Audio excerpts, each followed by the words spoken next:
오늘부터 우리가 살펴볼 레위기의 이 말씀의 주제는 한마디로 말해서 거룩이라고 요약할 수 있습니다. 레위기 12장 45절에는 이렇게 말씀합니다. 나는 너희의 하나님이 되려고 너희를 애굽 땅에서 인도하여 낸 여호와라. 내가 거룩하니 너희도 거룩할지니라. 가나안 땅이 멸망한 이유는 그 가운데 거했던 족속들이 창조의 질서를 어기고 도무지 인간으로서는 결코 해서는 안 되는 악행을 저질렀기 때문입니다. 이에 하나님은 가나안 땅의 족속을 심판하기 위해서 이스라엘 백성들을 택하셔서 출애굽시키고 광야의 훈련 과정을 거친 다음에 가나안 땅으로 보내셨고 거기에서 거룩한 나라를 이루기를 원하셨습니다. 그러면서 하나님께서 이스라엘 백성들에게 명령한 것은 가나안의 죄된 문화를 버리고 하나님의 말씀에 순종하며 살아가는 거룩하고 구별된 삶을 원하셨습니다. 따라서 이스라엘 백성들이 가나안에서 거룩하지 못하면 이들 역시 가나안 족속과 같이 심판받을 수밖에 없고 가나안에서 쫓겨날 수밖에 없었습니다. 하지만 이스라엘 백성들의 역사를 보면 어떻습니까? 가나안 땅으로 들어간 이후에 여호수아가 있을 때까지는 거룩한 신앙을 유지했지만 그가 죽고 난 이후에는 우상 숭배를 비롯한 가나안의 음란한 문화를 따라가기 시작했습니다. 참으로 놀라운 점은 가나안의 문화가 도덕적으로 문란하고 혐오스럽다는 것을 이들이 알았습니다. 그러면서도 이스라엘 백성들은 이것을 용인하면 용인할수록 더 받아들일 만하고 더 매력적으로 보였다는 사실입니다. 그래서 이들은 가나안 땅에 들어간 후에 오래지 않아서 그 제단 생활 방식을 자신들의 생활 방식으로 받아들여 동화되고 말았습니다. 그러므로 오늘 본문은 이러한 세상의 가중한 죄된 문화를 따라가지 말 것과 그것을 따라갔을 때의 비참한 결과에 대해서 경고하고 있습니다. 즉 이처럼 거룩은 하나님 나라 백성들에게 있어서는 정체성이자 모든 것이며 하나님과 동행할 수 있는 비결입니다. 하나님은 모세를 통해 이스라엘 백성들에게 레위기 17장을 통해서 경고하십니다. 하나님 자신 외에 다른 신들에게 절대로 예배하지 말라라고 명령하셨습니다. 왜냐하면 예배와 삶은 분리될 수 없는 것이기 때문이 그렇습니다. 따라서 레위기 17장과 18장은 다음과 같이 연결해서 생각하셔야 됩니다. 이스라엘 백성들아, 너희들이 만약에 여호와를 위한 제사의 신성함을 보존하지 않고 다른 신들에게 제사를 드리기 시작한다면 너희들은 반드시 이교들처럼 살기 시작하게 될 것이다 라는 경고성의 명령으로 보셔야 됩니다. 그러므로 하나님 나라 백성들인 성도들에게 있어 예배는 삶을 지탱해주는 기반이자 견고한 축입니다. 여러분 꼭 기억하셔야 됩니다. 예배는 우리의 삶의 기반입니다. 그리고 축으로 작용합니다.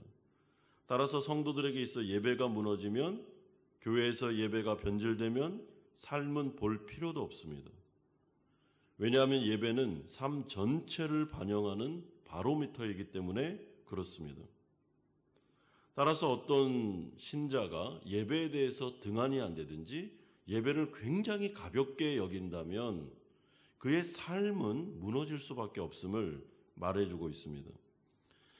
이제 하나님은 이스라엘 백성들을 향해 언약의 관계성을 강조합니다. 2절에 나는 여호와 너희의 하나님이니라. 나는 여호와다 너희의 하나님이다 라는 말은 언약을 강조하는 표현으로서 내가 너희들을 출애굽시켰다. 너희들이 너희들로서 존재하게 된 것은 나 때문이다. 나와의 언약을 통해서 너희들은 거룩한 백성이 되었다라고 말씀하고 있습니다. 여러분 이것은 한 남자와 여자가 결혼 언약을 통해 특별한 부부관계로 들어간 것과 같습니다. 따라서 이스라엘 백성들은 하나님과 언약관계, 결혼관계를 맺었기 때문에 하나님과 절대로 분리돼서 자신들의 인생을 생각할 수 없습니다. 그러므로 이 언약적인 관계성 안에서 이스라엘 백성들에게 명령하십니다. 3절에 너희는 너희가 거주하던 애굽 땅의 풍속을 따르지 말며 내가 너희를 인도할 가나안 땅의 풍속과 규례도 행하지 말고 4절에 너희는 내 법도를 따르며 내 규례를 지켜 그대로 행하라. 5절에 너희는 내 규례와 법도를 지키라. 사람이 이를 행하면 그로 말미암아 살리라 말씀하십니다. 여기서 그로 말미암아 살리라라는 표현은 이것이 새로운 삶의 방식이다라는 말씀과 이로 말미암아 풍성한 인생을, 행복한 인생을 누릴 수 있다라는 뜻이 다 포함되어 있습니다. 그러므로 하나님 나라 백성들인 성도가 이 세상 가운데 영생을 누리며 복된 인생을 살아갈 수 있는 방법은 하나님의 뜻에 따라 세상의 죄된 방식을 거부하고 하나님의 말씀에 순종하며 거룩한 인생을 살아갈 때 가능합니다. 그리고 이러한 원리에 대해서 하나님께서 직접 알려주고 계신다는 점에서 우리는 이 말씀을 귀담아 들을 필요가 있습니다. 그렇다면 하나님 나라 백성들인 성도들이 절대로 본받지 말아야 할 애굽과 가나안, 우리가 살아가는 이 세상의 죄된 문화는 무엇일까? 레위기 18장 25절은 그 심각성을 이렇게 언급합니다. 그 땅도 더러워졌으므로 내가 그 악으로 말미암아 벌하고 그 땅도 스스로 그 주민을 토하여 내느니라. 여러분, 가나안 땅에 대한 이스라엘의 그 정복에 대한 역사를 이렇게 볼 때 어떤 분들은 오해를 하는데, 아니 어떻게 이렇게 하나님 나라 백성들이 가가지고 그렇게 무참히 가나안 족속들을 이렇게 쫓아내고 죽이고 할 수 있어? 아, 이거는 너무나도 사랑이 없는 거 아니야? 이렇게 말하는데요. 그거는 신학적으로 성경을 잘 이해를 못해서 그렇습니다. 여러분, 가나안 땅에 존재했던 그 가나안 족속들은 땅이 토하여 낼 정도로 정말 악한 짓을, 파렴치한 짓을 벌이고 있었습니다. 여러분, 거룩하신 하나님이 도저히 눈뜨고 볼 수 없을 정도로, 이거는 소돔과 고모라를 능가하는, 정말 어떻게 하나님의 피조물 된 인간들이 이렇게까지 살 수 있는, 이렇게까지 타락할 수 있느냐라고 할 정도로 그들의 문화는 굉장히 타락해 있었습니다. 그러므로 이들의 그 타락성을 보여주는 것이 6절에서 18절까지 나오는데, 가나안 땅에 그 당시에 만연해 있었던 근친상간의 죄에 대해서 열거를 합니다. 여러분, 여기서 하체를 범하지 말라는 것은 성관계를 맺지 말라는 뜻입니다. 그러면 구체적으로 이들이 어떤 죄들을 범했을까? 7절에 보면 자신의 친모와의 동침, 8절에 보면 계모와의 동침, 9절에서는 자신의 누이와의 동침, 10절에서는 손녀와의 동침, 11절에서는 의붓 자매와의 동침, 12절에서 14절에서는 고모와의 동침, 15절에서는 며느리와의 동침, 16절에서는 형제 아내와의 동침, 17절에서는 여인과 그의 딸을 동시에 성관계하는 것, 18절에서는 아내 자매의 하체를 범하는 것.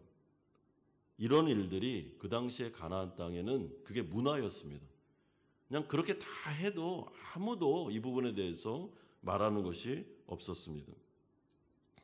이러한 성적인 문란함, 이것이 일반적인 삶의 방식이 되었다는 것이 우리로 하여금 경악을 금치 못하게 만듭니다. 하지만 이러한 일들은 실제로 애굽 땅에서, 가나안 땅에서 벌어지고 있었는데, 문제가 무엇인가 하면은 이것을 이스라엘 백성들이 따라하기 시작했다는 것입니다.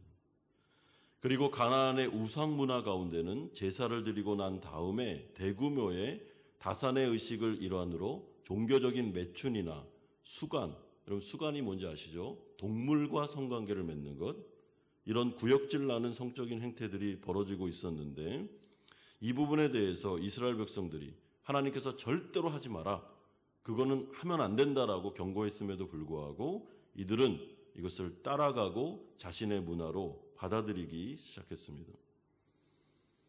그러므로 하나님 나라 백성들은 절대로 이런 문화에 대해서 따라가서는 안 됩니다. 호기심도 가져서는 안 됩니다. 성경에 예수님께서는 그 이름으로도 부르지 말라고 그랬습니다. 그런데 이런 모든 것들이 이스라엘 백성들에게 들어왔을 때 이들은 하나님 앞에서 심판을 받게 됩니다. 그러면 이러한 주제에 대해서, 또한 이러한 부분에 대해서 우리는 우리의 삶에 어떻게 적용할 수 있겠습니까? 여러분, 우리가 살아가는 이 시대를 곰곰이 잘 바라보면 이 세상도 과거 소돔과 고모라, 애굽과 가나안과 별 다르지 않다는 것을 우리는 알게 됩니다.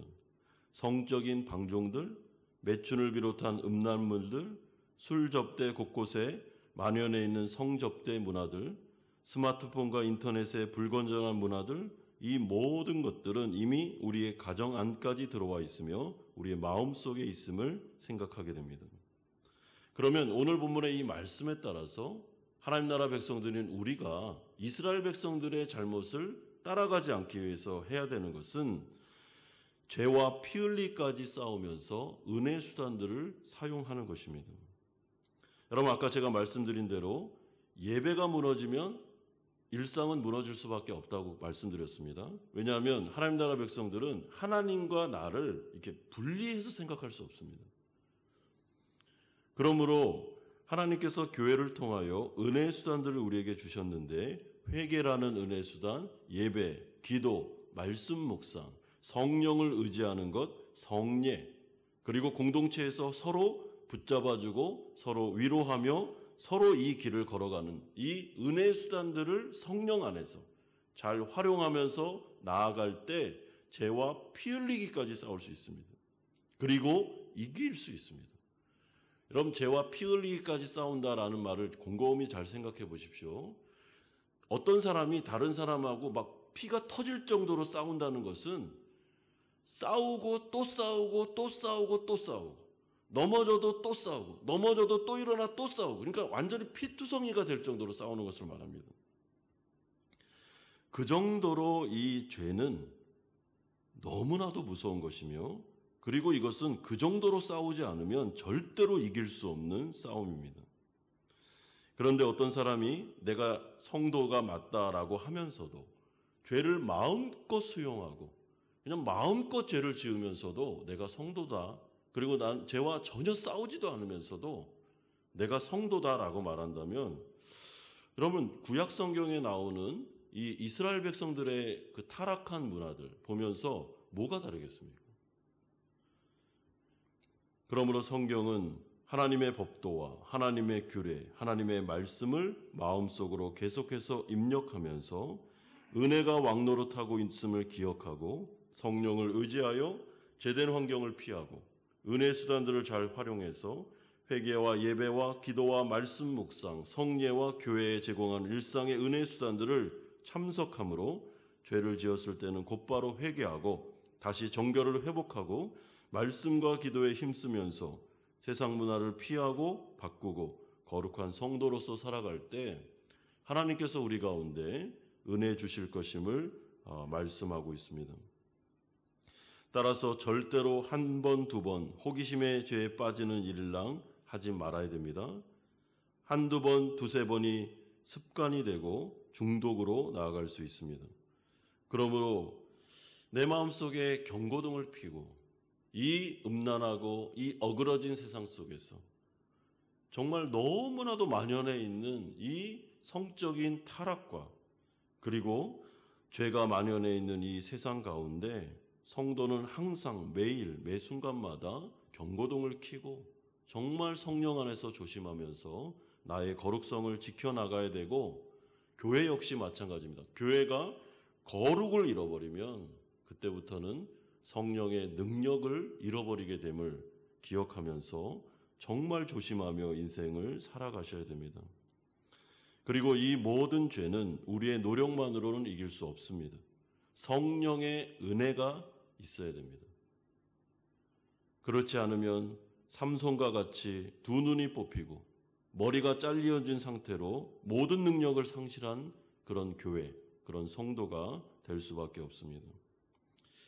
이런 점에서 우리 자녀들을 위해서 꼭 기도하셔야 됩니다. 우리 자녀들이 이 해외에서는 어느 일정한 나이가 되면 이제 한국으로 부모를 떠나서 가게 되지 않습니까? 한국에도 만연해 있는 그 음란한 그런 문화 가운데 이 아이들이 노출됩니다.